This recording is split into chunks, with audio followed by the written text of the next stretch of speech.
আসসালামু আলাইকুম ওয়া রাহমাতুল্লাহ। সারা বিশ্বের সংবাদ 7.30 মিনিটে আপনাদের সকলকেই স্বাগত। দেশের প্রধান দৈনিক পত্রিকাগুলো তাদের শিরোনামে যে খবরগুলো গুরুত্ব সহকারে ছাপিয়েছে তাই নিয়েই হাজির হলাম আপনাদের সামনে। আশা করি সাথেই থাকবেন। শুরুতেই থাকছে প্রধানমন্ত্রী শেখ হাসিনা সরকারি চাকরিতে কোটা বিরোধী আন্দোলনকারীদের তুমি কে আমি কে রাজাকার রাজাকার স্লোগান দেওয়াকে অত্যন্ত দুঃখজনক আখ্যায়িত করে বলেছেন, নিজেদের রাজাকার বলতে তাদের লজ্জা লাগে না।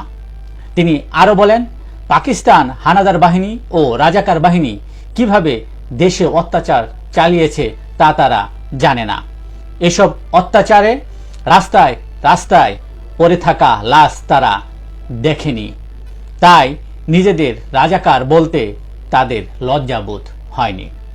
গতকাল বার্ষিক কর্মসম্পাদন চুক্তি স্বাক্ষর ও শুদ্ধাচার পুরস্কার প্রদান অনুষ্ঠানে তিনি এসব কথা বলেন। দফায় দফায় সংঘর্ষ। ঢাকা বিশ্ববিদ্যালয়ে কোটা বিরোধী আন্দোলনকারী ও ছাত্রলীগ মুখোমুখি। আহত 2 শতাধিকেরও বেশি। দিন রাত সংঘর্ষে রণক্ষেত্র ঢাকা বিশ্ববিদ্যালয়। শহীদুল্লাহ হলে হঠাৎই ছাত্রদলের আগমন। রাজাকার স্লোগান ঘিরে বিতর্ক।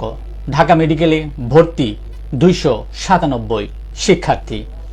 হামলা নিয়ে দুই পক্ষের পাল্টাপাল্টি অভিযোগ। সংঘর্ষ হামলার শঙ্কায় কঠোর নিরাপত্তা সাজোয়াজান সহ পুলিশ সতর্ক অবস্থানে। বিভিন্ন ছাত্রাবাসে চালানো হবে তল্লাশি। সন্দেহভাজনদের আটক করা হবে।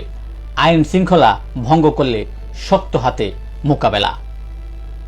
রাজনৈতিক স্বার্থে প্রধানমন্ত্রীর বক্তব্য বিকৃত করা হয়েছে বলে মন্তব্য করেছেন আওয়ামী লীগের সাধারণ সম্পাদক এবং সড়ক পরিবহন ও সেতুমন্ত্রী ওবায়দুল কাদের।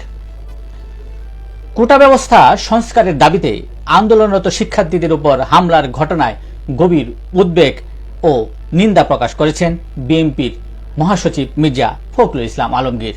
তিনি বলেন, ক্ষমতা হারানোর ভয়ে এই হিংস্র হামলা করা হয়েছে তাদের উপর। রাজাকারের পক্ষে স্লোগান রাষ্ট্র ও সরকার বিরোধী বলে মন্তব্য করেছেন পররাষ্ট্রমন্ত্রী ডক্টর হাসান মাহমুদ।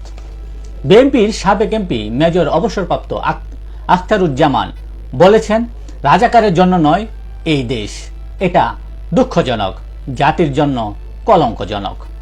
ঢাকা বিশ্ববিদ্যালয় ছাত্রলীগ সভাপতি দাবি করে বলেন, ছাত্রলীগের নেতাকর্মীরা আগ বাড়িয়ে সংঘর্ষে জড়ায়নি, বরং ছাত্রদল শিবির হামলা চালিয়েছে ছাত্রলীগের উপর।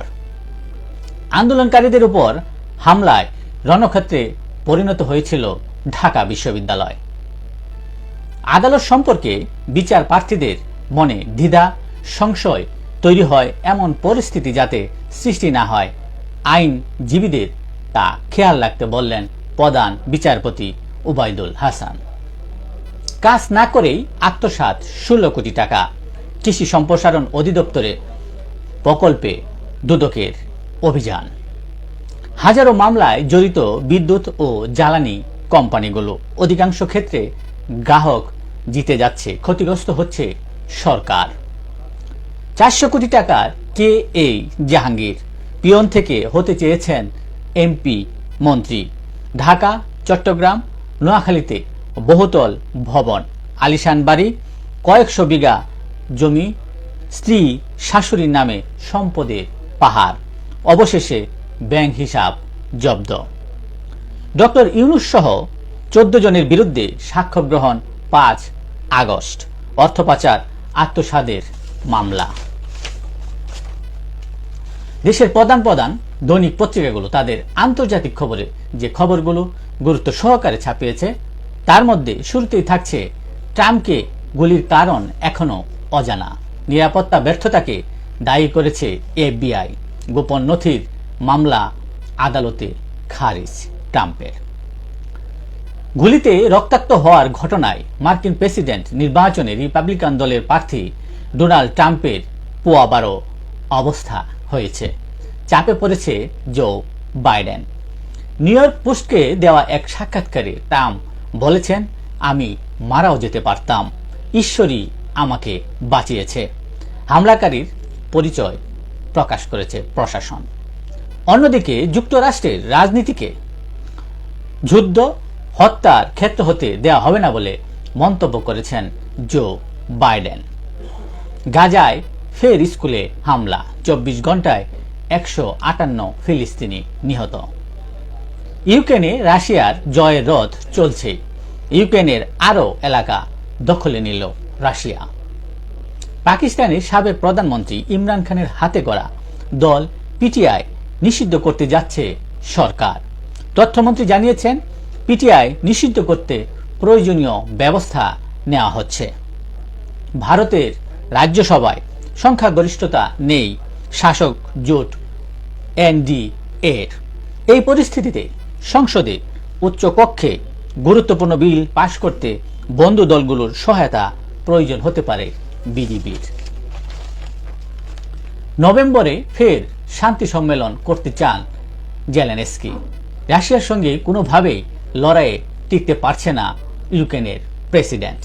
এই অবস্থায় তিনি আবারও শান্তি সম্মেলনের পরিকল্পনা করছেন। এই ছিল দেশের প্রধান প্রধান দৈনিক পত্রিকার শিরোনামে উঠে আসা শীর্ষ সংবাদ, যা নিয়ে এতক্ষণ আপনাদের মাঝে উপস্থিত ছিলাম। আশা করি আপনাদের ভালোই লেগেছে।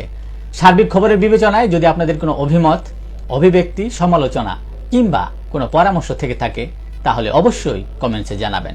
আপনাদের কমেন্টসের প্রত্যাশায় আজকের মতো এখানে বিদায় নিচ্ছি। আবারও দেখা হবে আগামীকাল ঠিক একইভাবে সারা বিশ্বের সংবাদ 7.30 মিনিটে। সে পর্যন্ত অবশ্যই ভালো থাকবেন, সুস্থ থাকবেন। আসসালামু আলাইকুম ওয়া রাহমাতুল্লাহ।